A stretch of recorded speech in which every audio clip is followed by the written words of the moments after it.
Iran Israel ಯುದ್ಧದ effect ಈಗ commercial cylinder gas ಅಂತೂ ಸಿಗ್ತಾ ಇಲ್ಲ, ಅಲಭ್ಯತೆ ಸೃಷ್ಟಿ ಆಗ್ತಾ ಇದೆ. ಈ ಹಿನ್ನೆಲೆಯಲ್ಲಿ ಕೇವಲ ಹೋಟೆಲ್ ಮಾತ್ರ ಅಲ್ಲ, ಪಿ ಜಿಗಳನ್ನು ನಡೆಸ್ತಿರುವಂಥವ್ರಿಗೂ ಕೂಡ ಈಗ ಸಂಕಷ್ಟ ಎದುರಾಗಿದೆ. ಬನ್ನಿ ಮಾತಾಡಲಿಕ್ಕೆ ನಮ್ಮ ಜೊತೆಗೆ ಪಿ ಜಿ ಮಾಲಕರ ಸಂಘದ ಅಧ್ಯಕ್ಷ ಅಂತ ಅರುಣ್ ಕುಮಾರ್ ಅವರಿದ್ದಾರೆ. ಅವ್ರನ್ನೇ ಮಾತಾಡ್ಸೋಣ. ಸರ್, ನಿಮಗೂ ಕೂಡ ತಟ್ಟಿದೆಯಾ ಎಫೆಕ್ಟು? ಸರ್, ಈಗ ನಿನ್ನೆ ಸಂಜೆಯಿಂದ ಇದರ ಸ್ವಲ್ಪ ಬಿಸಿ ತಟ್ಟಲು ಆರಂಭಿಸಿದೆ. ಯಾಕಂದರೆ ಇವತ್ತು ಕೆಲವು ಕಡೆ ಸಿಲಿಂಡರ್ಗಳ ಬುಕ್ ಮಾಡಲಿಕ್ಕೆ ಅಥವಾ ಸಿಲಿಂಡರ್ಗಳನ್ನ ಕಮರ್ಷಿಯಲ್ ಸಿಲಿಂಡರ್ ಬೇಕು ಅನ್ನೋಂಥ ಸಂದರ್ಭದಲ್ಲಿ ನಿನ್ನೆ ಏನು ಲೋಡ್ ಬಂದಿಲ್ಲ ಅಥವಾ ಇವತ್ತು ವೆಯ್ಟ್ ಮಾಡಿ ಅನ್ನುವಂತಹ ನಿಟ್ಟಿನಲ್ಲಿ ಇವತ್ತೇನು ನಮಗೆ ಕೊಡ್ತಕ್ಕಂಥ ಸರಬರಾಜು ಮಾಡ್ತಕ್ಕಂಥವ್ರು ಇದ್ದಾರೆ ಅದು ಹೇಳಿದ ನಂತರ ನಿನ್ನೆ ಸಂಜೆ ನಮಗೆ ಬಂದಿರತಕ್ಕಂಥ ಮಾಹಿತಿ ಹೋಟೆಲ್ ಮಾಲೀಕರುಗಳು, ಯಾಕಂದರೆ ಎಷ್ಟೋ ಕಡೆ ಹೋಟೆಲ್ ಮಾಲೀಕರು ಕೂಡ ಪಿ ಜಿಗಳಿಗೆ ಟೈಅಪ್ ಆಗಿ ಪದಾರ್ಥ ಊಟದ ವ್ಯವಸ್ಥೆ ಮಾಡ್ತಕ್ಕಂಥದ್ದು ಇದೆ. ಹಾಗಾಗಿ ಎಲ್ಲೋ ಒಂದು ಹತ್ರ ನಮಗೂ ಕೂಡ ಇದ್ರ ಬಿಸಿ ತಡ್ತಾ ಇದೆ ಅನ್ನುವಂಥ ಮಾತನ್ನು ಈ ಸಂದರ್ಭ. ಈಗ ಸ್ಟಾಕ್ ಇಲ್ಲ ಅಂತ ಹೇಳ್ತಾ ಇದ್ದಾರೆ. ಈಗ ನಿಮ್ಮ ಹತ್ರ ಇರೋ ಲಭ್ಯತೆ ಎಷ್ಟಿದೆ? ನೀವು ಒಂದು ಸ್ವಲ್ಪ ಸ್ಟಾಕ್ ಜಾಸ್ತಿ ತೊಗೊಂಡಿರ್ತೀರಾ ಸಿಲಿಂಡರ್? ಪಿ ಜಿನಲ್ಲಿ ಎಷ್ಟು ಜನ, ಕನಿಷ್ಠ ಅಂದರೂ 30-40 ಜನ ವಾಸ ಆಗಿರ್ತಾರೆ, ಮ್ಯಾಕ್ಸಿಮಮ್ ಅಂದರೆ 100-200 ಜನ ವಾಸವಾಗಿರ್ತಾರೆ. ಹಾಗಾಗಿ ಆ ಒಂದು 3-4 ದಿನಕ್ಕೆ ಎಷ್ಟು ಬೇಕಾಗುತ್ತೋ ಅಷ್ಟು ರನ್ನಿಂಗ್ ಇರುತ್ತೆ. ಯಾವುದೇ ಕಾರಣಕ್ಕೆ ನಾವು ಪಿ ಜಿಗಳಲ್ಲಿ ಸ್ಟಾಕ್ ಮಾಡಲಿಕ್ಕೆ ಬರೋದಿಲ್ಲ. ಇದು ಸೇಫ್ಟಿ ಮೆಜರ್ಸ್ ಪ್ರಕಾರವಾಗಿ. 100-106 ಸಿಲಿಂಡರ್ಗಳು ಇಟ್ಕೊಳ್ಳೋಂಥದ್ದಿರಲ್ಲ. ರನ್ನಿಂಗ್ ಇರ್ತಕ್ಕಂಥದ್ದು ಈ ಹೋಟೆಲ್ಗಳಿಗೆ ಪ್ರತಿದಿನ ಬೇಕಾಗುತ್ತೆ. ನಮ್ಮಗಳಿಗೆ ಅಟ್ಲೀಸ್ಟ್ ಒಂದು 4-5 ದಿನಕ್ಕೆ ಒಮ್ಮೆ ಆದ್ರೂ ಒಂದು ಸಿಲಿಂಡರ್ ಬೇಕಾಗ್ತಕ್ಕಂಥದ್ದು. ಈಗ ನಿಮಗೆ ಎಫೆಕ್ಟ್ ಯಾವಾಗಿಂದ? ಇನ್ನೊಂದು 3-4 ದಿನ ಆದ್ಮೇಲೆ ಆಗುತ್ತಾ? ಇನ್ನು ಒಂದು 3-4 ದಿನ, ಮ್ಯಾಕ್ಸಿಮಮ್ ಒಂದು ವಾರದವರೆಗೂ ನಾವು ಇದನ್ನ ಏನು ಒಂದು ಮೆನುಗಳಲ್ಲಿ ಬದಲಾವಣೆ ಮಾಡಿಕೊಂಡು ಅಟ್ಲೀಸ್ಟ್ ಒಂದು ವಾರದವರೆಗೂ ತಳ್ತಕ್ಕಂಥ. ಯಾಕೆ ಮೆನುಗಳನ್ನ ಯಾಕೆ ಚೇಂಜ್ ಮಾಡ್ತಿದ್ರೆ? ಏನಾದರೂ ಸಿಲಿಂಡರ್ ನಾಳೆ ಇವತ್ತಿನ ಟಿಲ್ ಡೇಟ್ ಏನು ಪ್ರಾಬ್ಲಮ್ ಇಲ್ಲ. ಇನ್ನು ನಾಳೆ ನಾಡ್ದ ನೋಡಿ ಎಲ್ಲೋ ಒಂದು ಹತ್ರ ಸಿಲಿಂಡರ್ ಬರ್ತಕ್ಕಂಥದ್ದು, ಯಾಕಂದ್ರೆ ಖಾಲಿ ಆದ ತಕ್ಷಣ ಸಿಲಿಂಡರ್ ತಂದು ಕೊಡಲಿಲ್ಲ ಅಂದರೆ ಇರ್ತಕ್ಕಂಥ ಸಿಲಿಂಡರ್ನ ಸಮರ್ಪಕವಾಗಿ ಬಳಸ್ತಕ್ಕಂಥದ್ದು ಆಗುತ್ತೆ. ಯಾಕಂದರೆ ಇವತ್ತು ಹೆಚ್ಚು ಗ್ಯಾಸ್ ಉಪಯೋಗಿಸ್ತಕ್ಕಂಥ ಪದಾರ್ಥಗಳೇನಿದ್ದಾವೆ, ಅದರ ಬದಲಿಗೆ ಒಂದು ಲೈಟಾಗಿ ಅಂದರೆ ಒಂದು ವಾರಕ್ಕೆ ಬರ್ತಕ್ಕಂಥದ್ದನ್ನ ಇನ್ನೂ ಒಂದು 6 ದಿನ ಹೆಚ್ಚಿಗೆ ಅದನ್ನು ನಿಭಾಯಿಸಲಿಕ್ಕೆ ಏನೆಲ್ಲ ಕ್ರಮಗಳು ಬೇಕು ಅದನ್ನು ತಗೋಬೇಕು ಅಂತೇಳಿ ಈಗ ನಾವು ಕೋರ್ ಕಮಿಟಿ.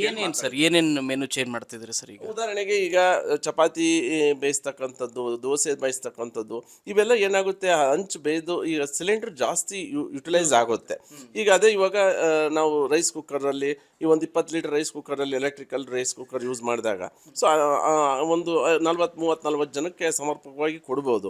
ಈ ನಿಟ್ಟಿನಲ್ಲಿ ಪದಾರ್ಥಗಳನ್ನ ಐಡೆಂಟಿಟಿ ಮಾಡಿ ಅದನ್ನು ಒಂದು ಸಮಿತಿ ಮಾಡಿ ಅದ್ರ ಬಗ್ಗೆ ಯಾವುದು ಅನುಕೂಲ ಆಗುತ್ತೆ ಅದನ್ನ ನಾವು ಯಾವುದೇ ಕಾರಣಕ್ಕೂ ಪಿ ಜಿ ವಾಸಿಗಳಿಗೆ ತೊಂದರೆ ಆಗದೇ ಇರೋ ರೀತಿ ಅಲ್ಲ. ಪಿ ಜಿ ವಾಸಿಗಳು ಕೇಳ್ತಾರೆ, ರೊಟ್ಟಿ, ಚಪಾತಿ, ದೋಸೆ ಈ ರೀತಿ ಎಲ್ಲ ಈ ಐಟಮ್ನೇ ನೀವು ಕಡಿಮೆ ಮಾಡಿದ್ರು ಒಂದು ದುಡ್ಡಾದ್ರೂ ಕಡಿಮೆ ತಗೊಳ್ಳಿ ಅಂತ ಹೇಳ್ತಾರೆ. ಅವಾಗ ಏನು ಮಾಡ್ತೀರಾ? ಇನ್ ಕೇಸು ನಾವು ಸಿಲಿಂಡರ್ ಜಾಸ್ತಿ ಆದರೂ ಕೂಡ ಈಗ ನಾವು ಮಕ್ಕಳಿಗೆ ವಾಸಿಗಳಿಗೆ ಇಂಥ ಸಂದರ್ಭದಲ್ಲಿ ನಾವು ಹೆಚ್ಚು ಮಾಡ್ತಕ್ಕಂಥದ್ದು ಅಥವಾ ಅವರಿಂದ ನಾವು ಕಡಿಮೆ ಮಾಡಿ ಅನ್ನುವಂಥ ಮಾತು ಬರೋದೇ ಇಲ್ಲ.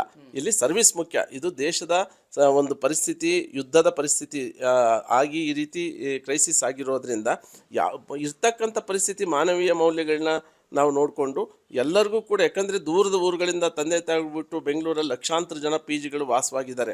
ಎಲ್ಲ ಸಮಯದಲ್ಲಿ ಮಾಲೀಕರು ಲಾಭ ನಷ್ಟದ ಒಂದು ಹಿತಾಸಕ್ತಿ ನೋಡೋದು. ಮೆನು ಯಾವಾಗಿಂದ ಚೇಂಜ್ ಮಾಡ್ತೀರಿ ಸರ್? ಸರ್, ಈಗ 2 ದಿನದ ಮಟ್ಟಿಗೆ ನಾವು ಈಗಾಗಲೇ 11 ಗಂಟೆಗೆ ಕೋರ್ ಕಮಿಟಿಯಲ್ಲಿ ಮಾತಾಡ್ಕೊಂಡಿದ್ದೀವಿ.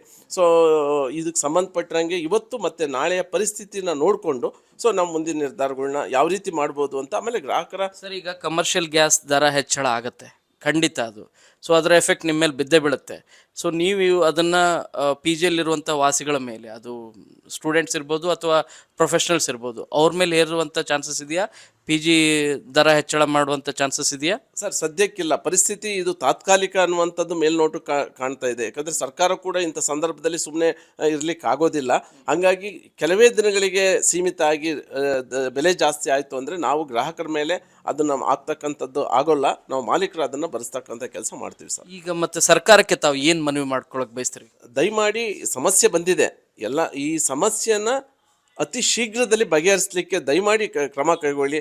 ಯಾಕಂದರೆ ಇದು ಎಲ್ಲದಕ್ಕಿಂತ ಮುಖ್ಯ, ಎಸೆನ್ಷಿಯಲ್ ಆಗಿದೆ, ಮೂಲಭೂತವಾಗಿ ಇದು ಬೇಕಾಗಿರತಕ್ಕಂಥದ್ದು. ಬೇರೆ ಎಲ್ಲ ಸಮಸ್ಯೆಗಳನ್ನ ಬಿಟ್ಟು ಈ ಒಂದು ಗ್ಯಾಸ್ ಸಿಲಿಂಡರ್ ವ್ಯವಸ್ಥೆ ಏನಿದೆ ಕಮರ್ಷಿಯಲಲ್ಲಿ ಮಾಡ್ತಕ್ಕಂಥದ್ದು. ಯಾಕೆಂದರೆ ಇವತ್ತು ನಾವು ನೋಡ್ತೀವಿ 70-80% ಜನ ಹೋಟೆಲ್ಲು ಮತ್ತು ಪಿ ಜಿ ಇದ್ರ ಮೇಲೇ ಡಿಪೆಂಡ್ ಆಗಿರೋದ್ರಿಂದ. ನಿಮ್ಮ ಬೆಂಗಳೂರಲ್ಲಿ ಎಷ್ಟು ಸರ್ ಪಿ ಜಿಗಳಿರೋದು? ಎಷ್ಟು ವಾಸಿಗಳಿದ್ದಾರೆ ಆ್ಯಕ್ಟಿವ್ ಇರುವಂಥವ್ರು? ಒಂದು ವೇಳೆ ಒಂದು ವಾರ ಆದಮೇಲೆ ನಿಮಗೆ ಸಿಲಿಂಡರ್ ಸಿಗದೆ ಇದ್ರೆ ಹೇಗೆ ಸರ್? ನಿಜವಾಗಿಯೂ ಸಹ ಇಂಥ ಸಂದರ್ಭದಲ್ಲಿ ನಮಗೂ ಆತಂಕ ಆಗ್ತಾ ಇದೆ. ಸುಮಾರು 10 ಲಕ್ಷಕ್ಕೂ ಹೆಚ್ಚು ಜನ ಪಿ ಜಿಗಳಲ್ಲಿ ವಾಸ ಮಾಡ್ತಿದ್ದಾರೆ ಅನ್ನುವಂತಹ ಮಾಹಿತಿ ಇದೆ. 15,000ಕ್ಕೂ ಹೆಚ್ಚು ಪಿ ಜಿಗಳು ಬೆಂಗಳೂರಲ್ಲಿ ಇದೆ ಅನ್ನುವಂತಹ ಮಾಹಿತಿ ಕೂಡ ಬೆಂಗಳೂರು ಹೊರ ಮತ್ತು ಒಳವಲಯದಲ್ಲಿ ಇದೆ. ಸೊ ಹಾಗಾಗಿ ಎಲ್ಲರೂ ಕೂಡ ಪಿ ಜಿಗಳನ್ನು, ಯಾಕಂದರೆ ಈ ಬ್ಯಾಚುಲರ್ ಸಿಸ್ಟಮ್ ಇರೋದ್ರಿಂದ ಪಿ ಜಿಗಳಲ್ಲಿ ಸೇಫ್ಟಿ ಸೆಕ್ಯೂರಿಟಿ ಮತ್ತು ಊಟದ ವ್ಯವಸ್ಥೆ ಬಲ್ಕ್ ಆಗಿರೋದ್ರಿಂದ ಅವರಿಗೆ ಒಂದು ಅದರಿಂದ ಅನುಕೂಲ ಆಗ್ತಾ ಇದೆ. ಈಗ ಒಬ್ಬೊಬ್ಬರು ಇಬ್ಬಿಬ್ಬರು ಮನೆ ಮಾಡಿಕೊಂಡು ಅಥವಾ ಸ್ವಂತಕ್ಕೆ ಅಡುಗೆ ಮಾಡಿಕೊಂಡು ಇರ್ತಕ್ಕಂಥದ್ದು ಕಷ್ಟ ಸಾಧ್ಯ ಆಗಿರೋದ್ರಿಂದ ಪಿ ಜಿಗಳು ಅತ್ಯುತ್ತಮವಾಗಿ ಸೇವೆಗಳನ್ನ ಕೊಡ್ತಾ ಇದ್ದಾವೆ.